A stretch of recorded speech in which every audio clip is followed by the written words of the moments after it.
Hello, everyone, and welcome to the stephenkingcast, one man's musings on the works of Stephen King. Each week I'll review one entry in the bibliography of Stephen King in the chronological order of publication. And this week, or this particular episode, I should say, if you are listening to it, this is the bonus episode for the Hearts in Atlantis, the novella collection.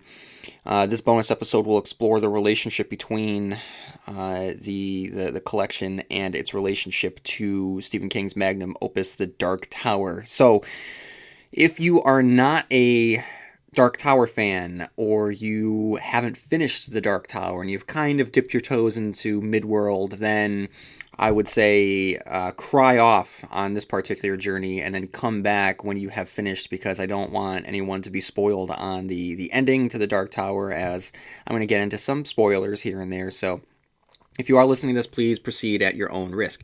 So, first of all, I just want to talk about the Can-Toi. The Can-Toi is the official term for the race of creatures that we are introduced to here as the low men in the story, the low men in yellow coats. Now, I believe that we have seen the Can-Toi before. If you have listened to my review of Christine, I theorized the possibility that Roland Le Bay, whose brother referred to him as a changeling, could have been a Can-Toi that had been placed in the human world. Now, look, I know that it doesn't entirely add up, because with what we know about the Can-Toi, they aren't really human. They want to be human, and they wear human masks, but they have animal faces underneath. So I do understand that it isn't an entirely straight and clean lineup, but Le Bay does have some power about him, and his relationship with his sentient car is incredibly similar to the relationship between the low men and their monster cars. And then you also have the low man who drops off the Buick from a Buick 8. So between what we see in Christine, what we see from a Buick 8, what we see here with the low men and their cars, there is this relationship here from story to story to story. So regardless, in this short story, the mythology of the Dark Tower opens up so much more than it already has. In the pages of Insomnia, we learned of the villainous the Crimson King, and with this short story, we meet his henchmen, the pawns on his side of the chessboard, what Ted calls the low men in yellow coats, officially known as the Can-Toi. Now, both titles for the characters are awesome. I mean, they're monster thugs. They're the shadowy figures you don't want to see on a city street at night. It's like King took the idea of the Elroy thing from the Talisman and decided to fold that character into the larger mythology of his Dark Tower universe. They're the ground level of a cosmic war. Like I said, pawns set against their opposite number, the Breakers, a group of psychics I'll get to later. But the fact that the Can-Toi, the low men, are monsters wearing human disguises is such a cool and creepily Halloween-esque touch. Also, it makes the Crimson King that much cooler. He's the ultimate villain because he has bona fide monsters in his employ. Now, granted, we meet the low men through the perspective of Bobby and Ted, so they appear more monstrous than they actually are. By the time we meet them in the light of day in the town of Toi in the pages of the Dark Tower, really it comes down to the fact that they're nothing more than just bored blue-collar workers. And the Crimson King isn't some all-powerful comic book villain, but an insane, impotent old man locked in the confines of his own ambition. But at this point, for now, during King's chronology, the idea of monsters walking the streets with human faces, employed by the ultimate evil, it made me giddy. And the fact that their title of Can-Toi refers to the language of the dead, a phrase that appeared in Desperation, a term meaning little god as opposed to Can-Tak, big god, made me incredibly happy. I loved Desperation, so the connection was a good one for this constant reader. Now, when I first got to the ending of The Dark Tower, I was disappointed at the reveal of the Toi, or Algil Ciento, or Blue Haven collar workers, and the Crimson King's impotency. But my disappointment has less to do with King's storytelling and more to do with my misreading of the text, because, after all, if King's ultimate statement on evil is that it is pathetic and stupid, then that's evident with the Can-Toi themselves. I mean, just think about what he writes when it comes to the low men on page 48 of the hardcover publication. Low men, Ted said. I use low in the Dickensian sense, meaning fellows who look rather stupid and rather dangerous as well. The sort of men who'd shoot craps in an alley, let's say, and pass around a bottle of liquor in a paper bag during the game. The sort who lean against telephone poles and whistle at women walking by on the other side of the street while they mop the backs of their necks with handkerchiefs that are never quite clean. Men who think hats with feathers in the brim are sophisticated. Men who look like they know all the right answers to all of life's stupid questions. I'm not being terribly clear, am I? Is any of this getting through to you? Any of it ringing a bell?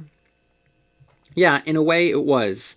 In a way it was like hearing time described as the old bald cheater, a sense that the word or phrase was exactly right even though you couldn't say just why. It reminded him of how Mr. Bideman always looked unshaven even when you could still smell sweet aftershave drying on his cheeks, the way you somehow knew Mr. Bideman would pick his nose when he was alone in his car or check the coin return of any payphone he walked past without even thinking about it. So the low men, great concept for the characters. I really enjoyed their introduction here, and I enjoyed revisiting them in the future stories, and getting to know them in greater detail in the Dark Tower was definitely a real treat for me upon my Dark Tower reread, because at the time that I'm recording this, it is the end of September. I finished rereading the Dark Tower again just a couple weeks ago, and I was just very, very excited about getting to the part where the gunslingers head out to the Thunderclap to the Devar Toy in order to take down the low men, the Can-Toi, and just getting to know them. And King spends a lot of time getting to know them, and you get to meet Finley Otego, and you just realize that he wants to be liked, and he has ambitions, and he has personal desires, and yeah, he's in the employ of someone who's trying to literally destroy everything that's ever existed. But at the end of the day, he might have an animal face, but he's still a guy. So it's just, I love that duality there. All right, so now I want to talk about Ted Brautigan. So Ted's presence brings the most information about the Dark Tower since we learned about the Crimson King in the pages of Insomnia.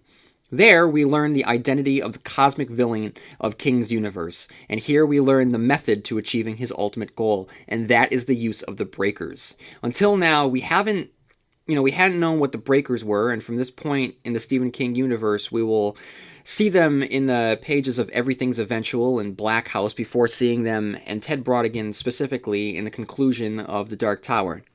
Ever since his first publication, Carrie, King has provided us with superpowered people. Carrie was a telekinetic. Danny Torrance and Mother Abigail had The Shining. Charlie McGee was a fire starter. Johnny Smith could see the future. Alan Pangborn could project his shadow puppets. The Losers had a shared telepathy. The characters of Dreamcatcher had a range of psychic powers. Dinah from the Langoliers was a psychic. Jack Sawyer can travel between worlds. John Coffey could heal. David Carter could communicate with God. And with the low men in yellow coats, King gives a name to his superpowered characters, the Breakers. Wisely, King makes Ted the face and de facto leader of these characters, a great move because he's an incredibly likable character. He's immediately beloved by the reader. My memories of his inclusion in the final pages of The Dark Tower before my reread were kind of fuzzy.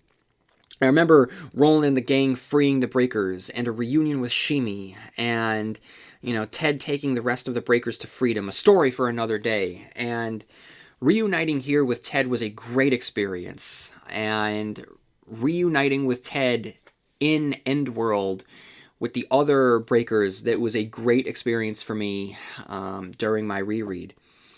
But back to the Breakers themselves, how cool is this name? It gives them such richness. And to be perfectly honest, it's pretty badass. That's a cool sounding gang. And the fact that they're power enough to break the cosmic beams that hold the multiverse together only shows how powerful the Crimson King is, that he's able to enslave them. And then here, at the point of the publication of Low Men and Yellow Coats, the idea we have of the Breakers and their enslavement, I think that we all conjure chains and dungeons and and that sort of thing, which is not what enslavement looks like when we eventually get there. It's enslavement through comfort. It's the trappings of a very recognizable and suburban world of just 21st century America, existing at the end of the universe. It's a very, very cool idea. It's a great image. It's a great concept, and it's a great way to comment on what enslavement really is. For us. And then now I want to talk about Randall Flagg. Mr. RF is referred to in the pages of this collection, and rather than being in front and center, King wisely shows the effects of the Man in Black. First, he strips Flagg of his wizardry and mythology that we've seen built up in The Gunslinger, The Wizard in Glass, and Eyes of the Dragon. Instead, this iteration of Flagg that's referred to here is more along the lines when we first saw him walking the highways for the first time in the pages of The Stand.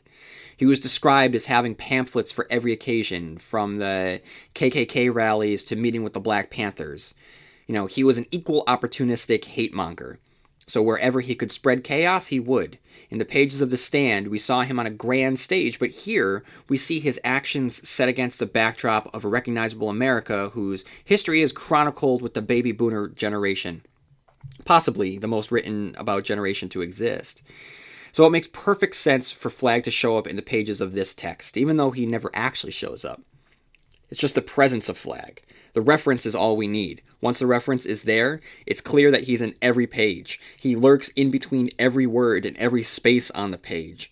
From a literal standpoint, Randall Flagg serves the Crimson King, and the Crimson King is the antagonist in the introductory story, Low Men in Yellow Coats. So it makes sense for Randall Flagg to be lurking behind the scenes of these stories.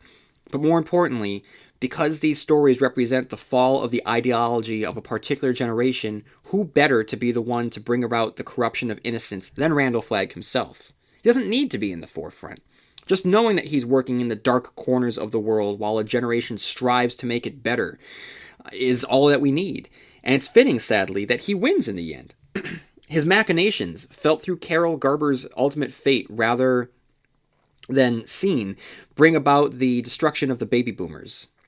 In the 3.5 episode analysis of The Stand, I discussed Randall Flagg as the adult boogeyman, the outsider to our civilized world. Here he represents the outsider to the best of ourselves. He's the grinning imp within all of us that lures us to our more base qualities, tempting us all to becoming not the Ted Brautigans of the world, but the low men in yellow coats. And it's King's opinion, at least in this narrative of this particular work, that Flagg won. The Rose also has a lot of imagery in this novel. The Rose, of course, being one of the major iconic images from the Dark Tower series. And then stories in a book. So much of Low Men in Yellow Coats speaks to the power of the written word. Ted loves stories, and at one point he even acknowledges his presence in a book. When he and Bobby talk about books, Bobby asks him what he's thinking, and Ted answers, "That one hasn't been written yet."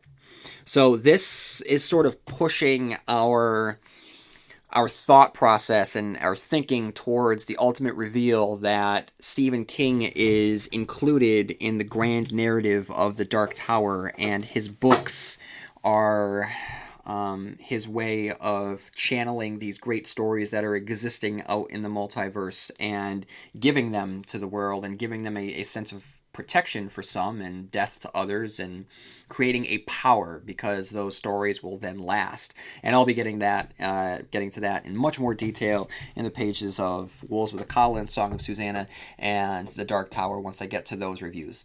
All right, everyone, that's all that I have for this bonus episode for The Dark Tower. And if you have any thoughts on The Dark Tower and its relationship to Low Men in Yellow Coats, please write into stephenkingcast@yahoo.com. You can follow me on TikTok, on Blue Sky, on Facebook, and on Instagram. And if you have any time on your hands, leaving a review on the podcast platform that you use to listen to the Stephen King Cast would really help me out. And so that's all that I got. So may you have long days and pleasant nights, and I'll see you here next time where MOON spells Stephen King Cast.